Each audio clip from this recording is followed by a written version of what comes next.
Good evening, everyone. I'm Dan Jennings, and this is your Blue Wave Report for May 25th. Apologies for the lateness, but this is my 12th take. Before we get to the Oath Keepers, a couple of stories from today. In the first sign of a potential debt ceiling catastrophe, mortgage rates are beginning to feel the impact of the debt ceiling standoff, jumping higher for the second week in a row amid the uncertainty. The 30-year fixed-rate mortgage averaged 6.5% in the week ending May 25th, up 6.39% from the week before. In a sad loss for the planet, the Supreme Court on Thursday cut back on the EPA's ability to regulate wetlands under the Clean Water Act with a 5-4 guess who majority, rolling back federal safeguards in a long-running dispute between the government and a couple who owns property in Idaho. Justice Samuel Alito, writing for himself, Chief Justice John Roberts, Clarence Thomas, Neil Gorsuch, and Amy Barrett concluded that the Clean Water Act extends only to those wetlands with a continuous surface connection to bodies that are waters of the United States in their own rights. Hey, Carolina, get ready for those coal ash rivers. The ruling from the court's conservative majority vastly narrowed the federal government's authority over marshes and bogs and is a win for industries such as home building, oil, gas, and coal, which must seek Clean Water Act permits to damage federally protected wetlands. Those industries have now gotten their wish after a decades-long fight. When the state of Texas took over Houston's public school districts on March 15th, it made the district more than 100 school districts in the nation that have experienced a similar state takeover during the past 30 years. I did not know it was that many. In his book, Race, Education, and American Democracy, Domingo Morales states, while the state of Texas claims the planned takeover is about school improvement, that his research on state takeovers of school districts suggests that the Houston takeover, like others, is influenced by racism and political power. And that while state administrations promise that takeovers will improve school systems, 30 years of evidence shows that state takeovers do not meet these promised expectations. However, they do have significant negative political and economic consequences for communities which are overwhelmingly communities of color. These consequences often include the removal of locally elected school boards. They also include decreases in teachers, staff, and the loss of control of local schools. This, the author suggests, are manufactured crises designed to prevent people of color from exercising their citizenship rights and seizing political power. Also in Texas, a Republican-led investigation on Wednesday accused indicted Texas Attorney General Ken Paxton of committing multiple crimes while in office, including felonies, during an extraordinary public airing of scandal and alleged lawbreaking. It's not clear exactly what, if anything, state legislatures will do in response to this report, but by all counts, impeachment is a distinct possibility, but I wouldn't hold my breath. And an 11-year-old boy today in Mississippi who was shot by a police officer after he called 911 for help, thankfully is home after being released from the hospital, according to his family. The family is calling for the officer to be fired and charged with the shooting. The officer, however, was responding to a domestic disturbance call at the child's home, according to his mother, Nicola Murray, and the Mississippi Bureau of Investigation. Body cam and nearby gas station footage is yet to be released, and I kind of think we've got more to see here. A Chinese state-sponsored group has hacked into critical American infrastructure, including in the U.S. territory of Guam, according to Microsoft and the Five Eyes Intelligence Alliance. Why does this matter? Well, because Guam is home to 3 American military bases that would play an important strategic role should the U.S. need to respond to any potential Chinese military attack on or blockade of Taiwan. The likely aim of this operation is to disrupt critical communications infrastructure between the United States and Asia regions during future crises, per a blog post Wednesday by Microsoft, which had detected the hacking. Now, in a related ironic story, this weekend is the Big Hacker Convention in Las Vegas, where U.S. officials do plan to meet with hackers to discuss how to stop these attacks as well as AI from being used in these hacks. Finally, tonight, I'd like to talk about the Oath Keepers, the GOP, and the Taliban.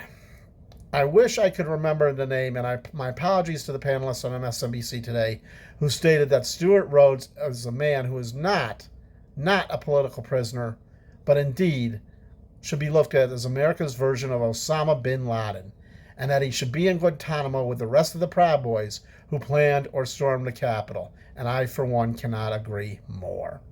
Now, after attending community college, Rhodes switched to studying poli-sci at UNLV, and after graduating in 1998, he worked as a staffer for Ron Paul. In 2001, at 36 years old, he enrolled in Yale Law School, where he was noted as a defender of gun rights. It was then that he became dissatisfied with what he perceived as eroding rights in the aftermath of the September 11th attacks, possibly as a result of the Patriot Act. In 2004, his final year at Yale, he actually won an award for his paper, in which he said what bothered him most was the belief that President Bush could declare anybody to be an enemy of the state through its use of enemy combatant status to indefinitely detain prisoners. And I remember in the Patriot Act, there was a lot of debate over that. In 2011, members of the Oath Keepers went to the small town Quartzsite, Arizona to support protesters who were against the town's then chief of police and had been arrested. Led by Rhodes, the militia group gathered to hold the Quartzsite Liberty Rally. Rhodes also was at the Cliven Bundy standoff with the U.S. Bureau of Land Management in Nevada. Oath Keepers were there supporting Bundy, who had not been paying grazing fees on federal land. So we can see the pattern here. Rhodes founded the Oath Keepers in March 2009 in Lexington, Massachusetts, at the location of the first American Revolutionary War battle. The launch occurred 2 months into the presidency of Barack Obama. Under his leadership in 2013, the Oath Keepers instructed its members to form citizen preservation teams, which included militias to operate in communities across the U.S.